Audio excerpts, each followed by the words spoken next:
আর যদি মাঠে হয় তাহলে উল্টা হবে। মাঠে হলে হাত উল্টা থাকবে, আর যদি মসজিদে হয় খুতবা চলাকালীন তাহলে সোজা থাকবে, এবং সবাই একসাথে দোয়া করবে। আমার এক হিন্দু বন্ধু বলেছে, আমাদেরকে যেসব নাড়ু দেয় সেগুলো নাকি পূজায় উৎসর্গ করে আলাদা ভাবে আমাদের জন্য এবং আত্মীয়দের জন্য রেখে। এসব সাথে কোনো সম্পর্ক নেই, হবে না, হবে ওসব কৌশলের কোনো প্রয়োজন নেই। মুহাম্মদ সাল্লাল্লাহু আলাইহি ওয়াসাল্লাম দোয়া করা সত্ত্বেও তার চাচা হেদায়েত পায়নি।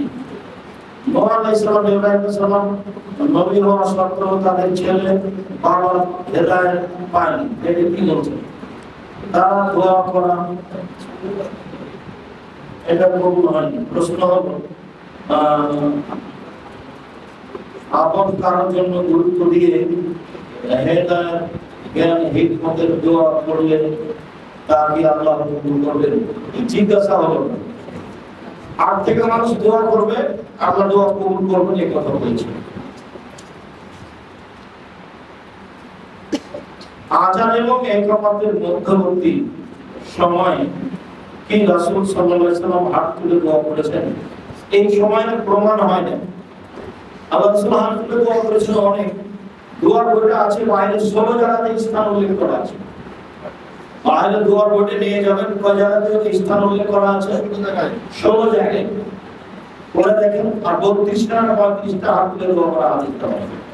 বিবাহের সময় কি মেয়েদের কবুল করা জরুরি? জি না।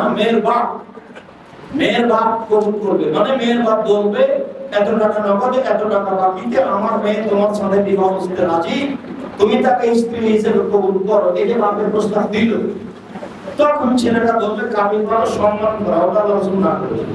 সে মানব অধিকার রাখে, তাকে মূল্যায়ন করতে হবে, তাকে অপমান করা যাবে না, তাকে গালি দেওয়া যাবে না, তার মন্দিরের ক্ষতি করা যাবে না। কিন্তু নিজে থেকে বন্ধুত্ব তার সাথে গড়াবেন, এটা হবে, এটা আল্লাহ না করে দিয়েছে। আল্লাহ ও আপনার বাসায় ভাড়া নিয়ে থাকতে পারে, কিন্তু মূর্তি পূজা করতে পারবে না, মূর্তি থাকবে না। তাহলে আপনি দাঁত খেতে পারবেন না, সাহায্য চালিয়ে দিবেন।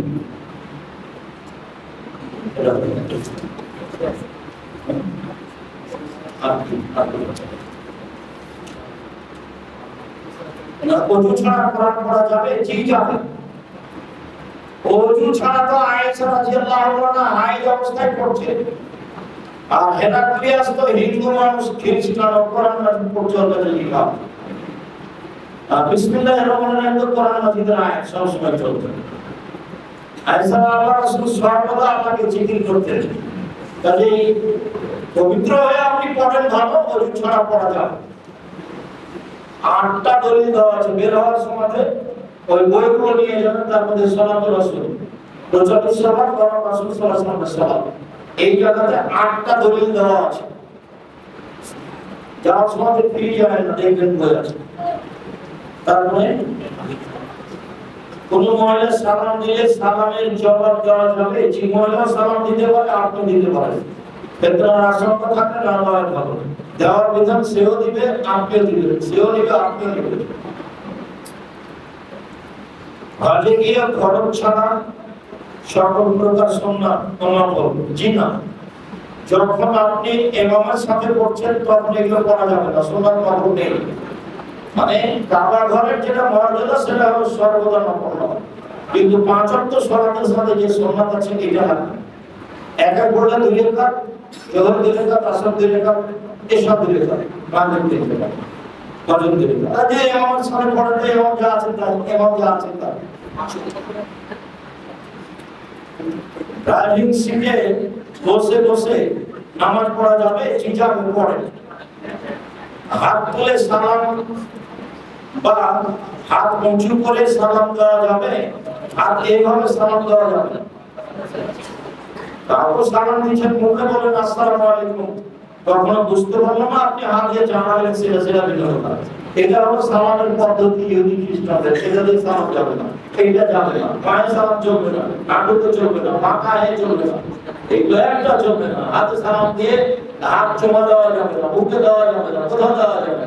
সালামের পদ্ধতি আসসালামু আলাইকুম, এরপরে সময় যদি হয় তাহলে ডানা বামের সাথে মিলবে মুসাফা, মৃত্যু করার আগে সব ক্ষমা হয়ে যাবে। এটাই পদ্ধতি হলো সালামের। আগন্তুকের সাথে কাঁধে কাঁধ মিলা যাবে। আগন্তুক তবে আমি আসলাম আপনার বাড়িতে, আপনি আমার সাথে কাঁধে কাঁধ মিলাবেন, এটা মহানাকা। যদিও ওই পুস্তকে আছে যে ঈদের মাঠে গিয়ে মহানাকা করতে হয়, মধ্যে একটা যায় না। মহানাকা হয় মুসাফিরের সাথে বাইরে থেকে যে এসেছে, আর মুসাফা হয় সামনাসামনি, তারপর দাঁড়িয়ে হয়। আসসালামু আলাইকুম। শায়খ আদায়ের আল্লাহতে সাপ্তাহিক দাস এবং কোরআন শিক্ষার জন্য কি আলাদাভাবে ভর্তি বা রেজিস্ট্রেশন করতে হবে? কি মুখলেস কিছু করা আছে? আপাতত চালু আছে, শনিবারে আসলে পরে কথা হবে, চলা শুরু হয়েছে।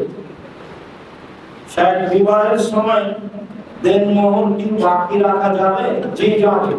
প্রমাণ, একটা মহিলা এসে বলল আল্লাহর রাসূলকে যে আপনি আমাকে বিবাহ করেন, তার রাসূল দেখে চুপ থাকলেন। একজন সাহাবী বলছেন আপনি বিবাহ না করলে আমার সাথে বিবাহ দিয়ে দেন। তখন আল্লাহর রাসূল বললেন টাকা মোহর, বলছে মোহর তো নেই, তো বাড়ি যাও, এটা লোহার আংটি পাওয়া যায় না, মানে কম থেকে কম, এটা রাজশাহী উপজেলা ভালো হবে, কিন্তু দিতে হবে। এখন বলছে কিছুই নেই, আমার পরনে যেটা লুঙ্গি আছে, তুমি পরনে লুঙ্গি আছে, তো তুমিও অর্ধেক করবো আর অর্ধেক দিবে, দেখে হবে এইভাবে, তা আগে বাজারে যাওয়া ঠিক না। তখন আল্লাহ রাসূল বললেন তুমি অমুক অমুক সূরা জানো? বলে জি জানি। আচ্ছা ঠিক আছে, ওকে শিখিয়ে দিও, এটা বিনিময় করে আমি বিবাহ দিয়ে দিলাম, এই যে মা। আচ্ছা ঠিক আছে, আমি তোমার বিবাহ দিয়ে দিলাম, কি করবো? শিখিয়ে দিয়ে, এই যে বাকিতে বিবাহ হয়ে গেল। হাদিস বুখারী, বাকিতে বিবাহ যায়, কিন্তু বাকি এরকম বাকি নাই, দিতেই হবে। আর আপনি দিবেন না, আপনার ছেলেরা দিবে, ছেলেরা মাকে মোহর দিবে, এটা ঋণ দিতেই হবে। বাপ যদি কোনো কারণে না দিয়ে যেতে পারে, তাহলে ছেলেরা ওই বাপের ঋণ পরিশোধ করবে, এটা ঋণ দিতেই হবে। সবচেয়ে যেটা জরুরি ঋণ পরিশোধ যেটা হলো এটা, এখান থেকে শুরু হবে, মোহর দিতেই হবে। তাই লাখ লাখ টাকা মোহর বাঁধিয়ে না, কমে বরকত আছে।